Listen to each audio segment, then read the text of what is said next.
Hello friends, welcome to SK maths YouTube channel.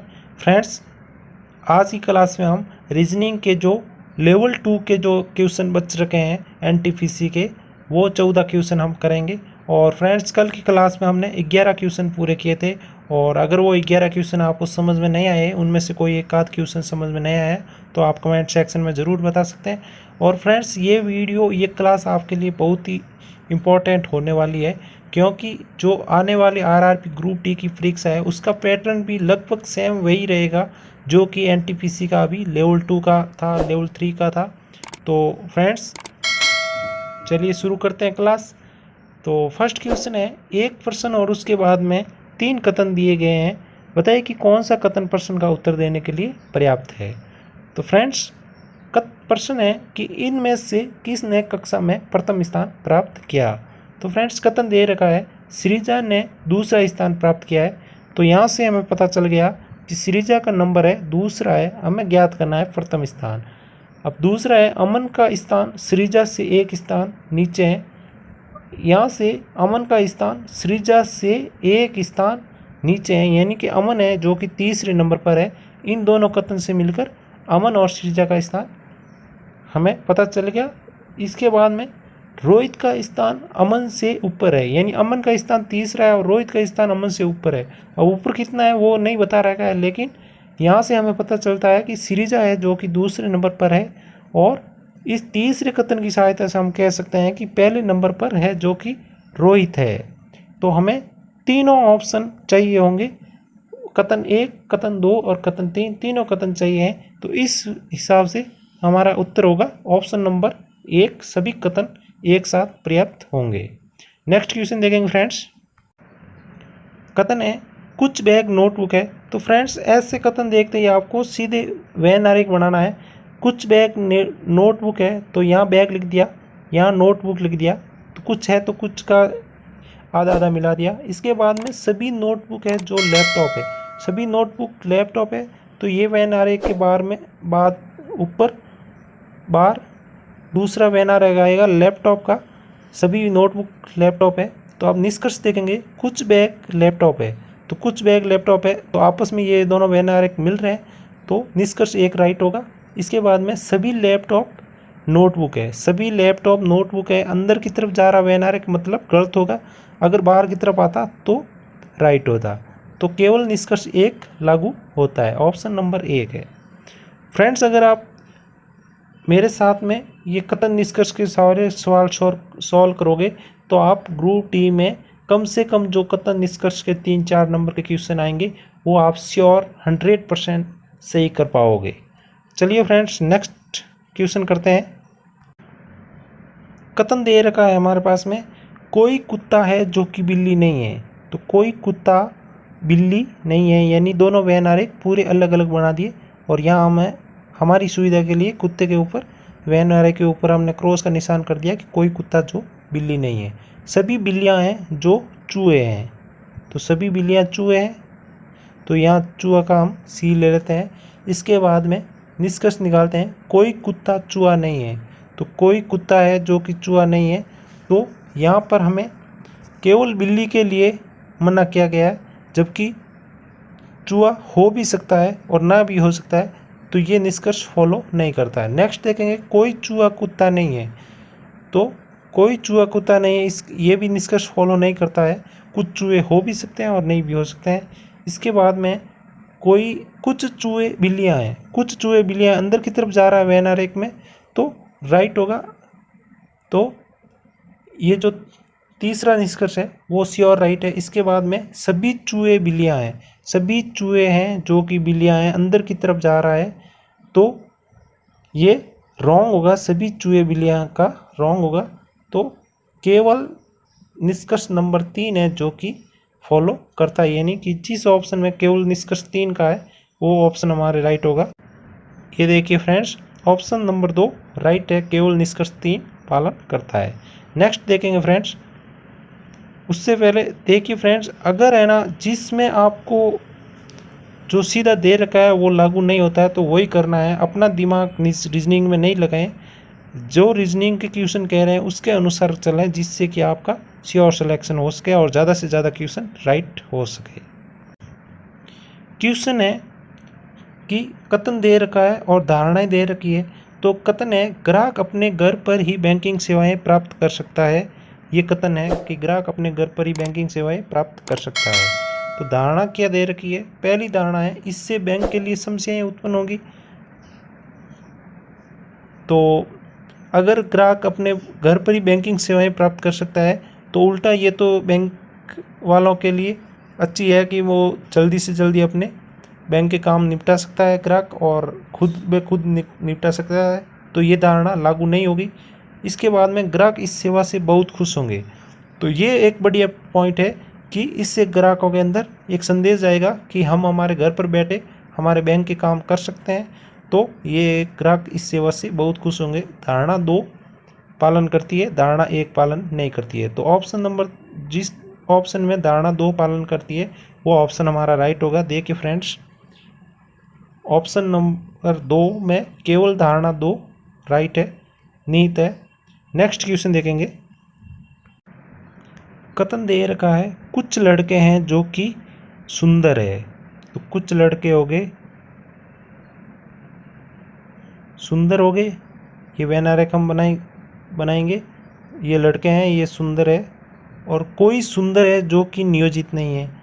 कोई सुंदर है जो कि नियोजित नहीं है, तो ये पूरा अलग बनेगा। इसके बाद में कोई स्नातक है जो कि लड़का नहीं है। तो लड़का क्या नहीं है? कोई भी स्नातक नहीं है, स्नातक नहीं है। मैं हिंदी में ही कन्वर्ट कर रहा हूँ, ये आपस में मिले हुए नहीं हैं, इसको नहीं मिलाएं। तो अब निष्कर्ष देखेंगे। कुछ सुंदर स्नातक नहीं है, कुछ सुंदर है जो कि स्नातक नहीं है, यानी कोई लड़का स्नातक नहीं है। तो इसमें सुंदर वाला भी आ रहा है। तो जो ये सुंदर है वो किसी स्नातक नहीं है, तो ये निष्कर्ष एक फॉलो करेगा। इसके बाद में कोई नियोजित लड़का नहीं है। अब ये नियोजित है पूरा इधर है, और कोई नियोजित लड़का नहीं है। हमें तो केवल ये दे रखा है कि कोई सुंदर नियोजित नहीं है। तो कोई लड़का है जो कि नियोजित हो सकता है और न भी हो सकता है, तो इसका हम निर्धारण नहीं कर सकते हैं। तो केवल निष्कर्ष एक फॉलो करता है। ऑप्शन नंबर जिसमें एक निष्कर्ष फॉलो करता है वो हमारा राइट होगा। ऑप्शन नंबर 4 केवल निष्कर्ष 1 पालन करता है। फ्रेंड्स, ऐसे ही आराम से आप क्वेश्चन करते चाहिए जिससे कि श्योर सिलेक्शन हो सके। नेक्स्ट क्वेश्चन देखेंगे। क्वेश्चन है बैंक में चयन के लिए कुछ चयन मानदंड निम्नलिखित है। दिए गई शर्तों को पढ़ें और निम्नलिखित स्थिति के लिए अपने उत्तर का चयन करें। शर्तें ये दे रखी है, विशेष रियायतें ये दे रखी है और स्थिति ये दे रखी है। उसके आधार पर हमें पता करना है कि लड़के का बैंक में चयन होगा या नहीं होगा। तो फर्स्ट है, शर्त है कि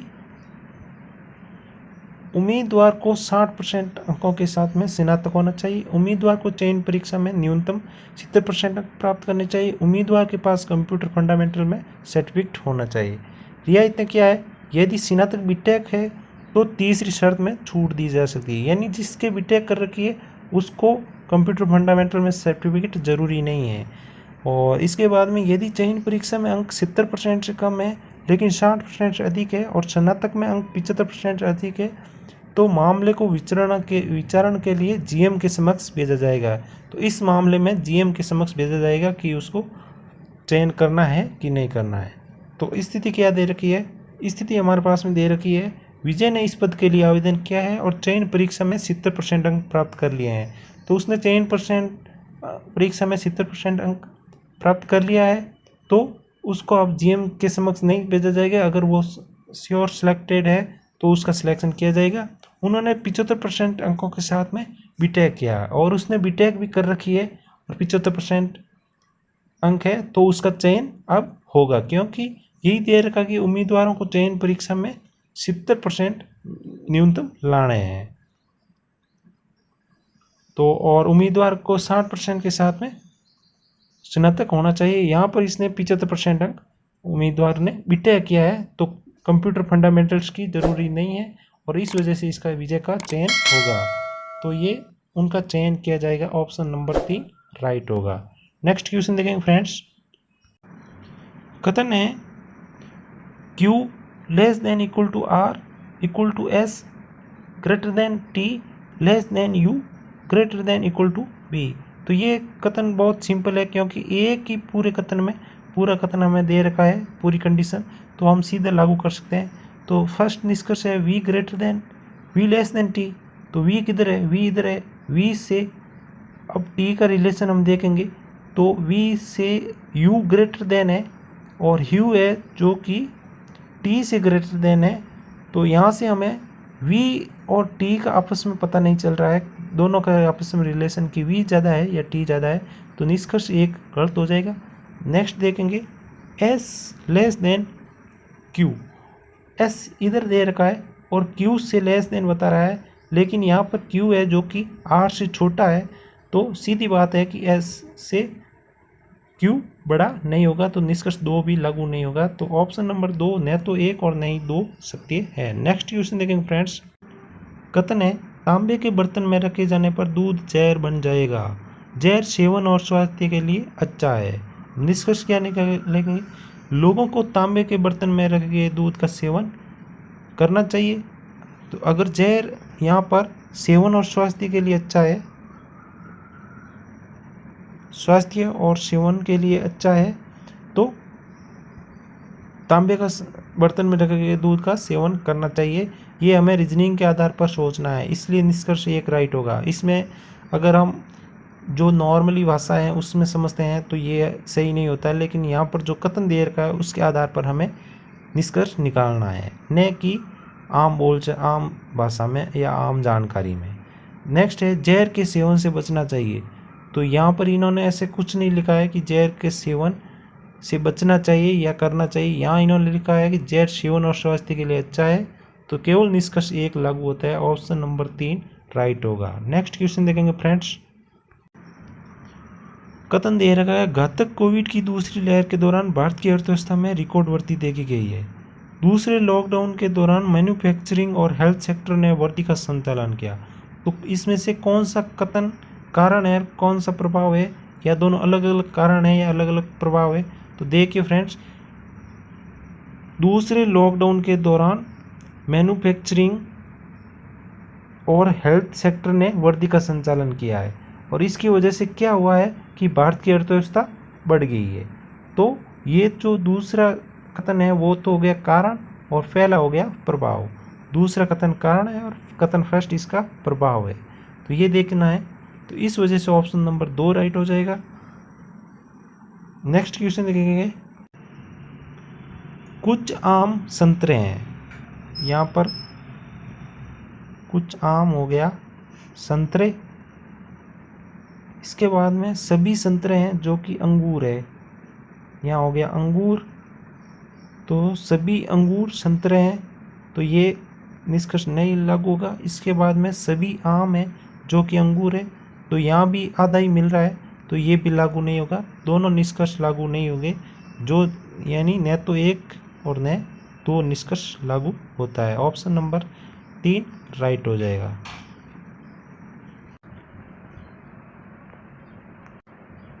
नेक्स्ट क्वेश्चन है फ्रेंड्स।